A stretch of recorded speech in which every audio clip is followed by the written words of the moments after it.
নমস্কার, আপনাদের সকলকে সম্পূর্ণা অ্যান্ড সোমাস কিচেনের আরেকটি নতুন ব্লগে স্বাগত জানাই। আজকে আমার রেসিপি হলো লাউ পাতায় লটিয়া মাছের ভাপা। তাহলে চলুন এই নিত্য নতুন রেসিপিটি আমরা দেখে নিই। এর জন্য আমি এখানে 1 কিলো লটিয়া মাছ নিয়েছি, ভালো করে ধুয়ে জল ঝরিয়ে নিয়েছি। এখানে একটা গোটা রসুন ছাড়িয়ে নিয়েছি, 2 ইঞ্চি আদা টুকরো করে নিয়েছি, 2টো পেঁয়াজ কুচো নিয়েছি, 1/2 চামচ জিরে আর 20-25টা গোলমরিচ নিয়েছি। আর এখানে আমি 5-6টা লাউ পাতা ভালো করে জল দিয়ে ধুয়ে নিয়েছি। এবারে প্রথমেই আমি গ্যাসের মধ্যে একটা কড়াই বসিয়ে দেবো, দিয়ে তার মধ্যে 2-3 চামচ আমি সর্ষের তেল দিয়ে দিলাম। দিয়ে সেই পেঁয়াজ, আদা, রসুন, জিরে, গোলমরিচটা এর মধ্যে দিয়ে দেব।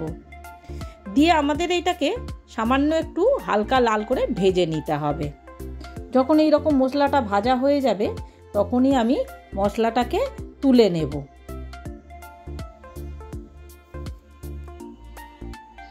সমস্ত মশলাগুলো আমাদের তোলা হয়ে গেলে ঠান্ডা করে এবারে এইটাকে একটা মিক্সার জারে দিয়ে আমাদের এটাকে একটা পেস্ট বানিয়ে নিতে হবে।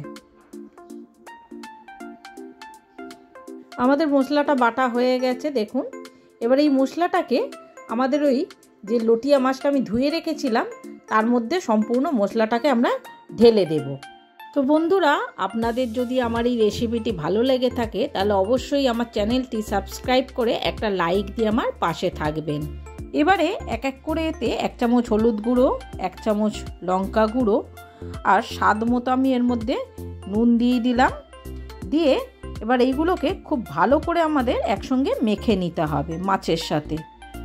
খুব ভালো করে মাখা হয়ে গেলে আমি এর মধ্যে কিছুটা কাঁচা সর্ষের তেল দিয়ে দেব। দিয়ে আরও একটু ভালো করে এটাকে আমাদের মেখে নিতে হবে।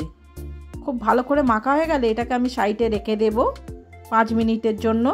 অন্যদিকে গ্যাসে কড়াই বসিয়ে কড়াইতে যে তেলটা ছিল ভাজা তেল, তার মধ্যে আরও খানিকটা আমি তেল দিয়ে দিলাম।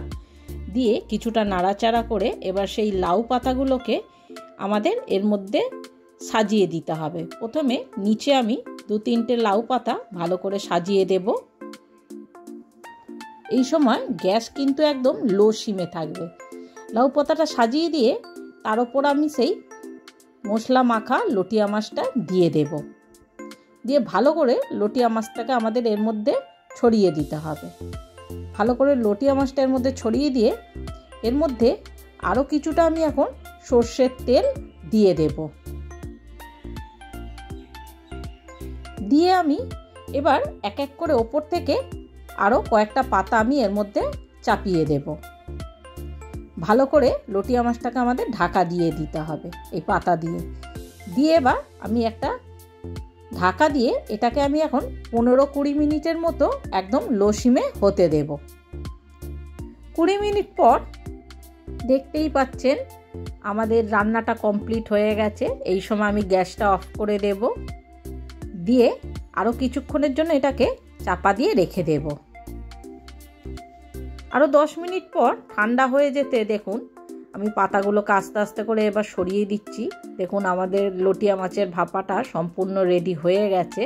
এবার গরম গরম ভাতের পাতে আপনারা এটা সার্ভ করে দিলে আর কিছুই দরকার লাগবে না। শুধু এই একটা পদ দিয়েই আপনাদের 1 থালা ভাত নিমেষেই শেষ হয়ে যাবে। কারণ এই লটিয়া মাছের ভাপাটা দুর্দান্ত খেতে হয়ে থাকে। বন্ধুরা, একবার হলেও আমার এই রেসিপিটি ট্রাই করে দেখুন। আর অন্য কোনো মাছের ভাপা তখন খেতেই ইচ্ছা করবে না। তখন শুধু এই লটিয়া মাছ এলেই লটিয়া মাছের ভাপাটাই আপনাদের করতে ইচ্ছা করবে। আমি এবারে গরম গরম ভাতের পাতে লাউ শাকের পাতা, লটিয়া মাছ একসঙ্গে সার্ভ করে দিয়েছি। এটা যেমন লোভনীয় দেখতে হয়েছে, খেতেও তেমন দুর্দান্ত স্বাদের হয়ে থাকে। আপনারা অবশ্যই বাড়িতে এটা ট্রাই করুন আর আমাকে অবশ্যই কমেন্ট করে জানাতে ভুলবে না আমার এই রান্নাটি আপনাদের কেমন লেগেছে। তাহলে আজকের মতো আমার এই ব্লগটি আমি এখানেই শেষ করলাম। দেখা হচ্ছে আর একটা নতুন রেসিপির সাথে আর একটা নতুন ব্লগে। নমস্কার।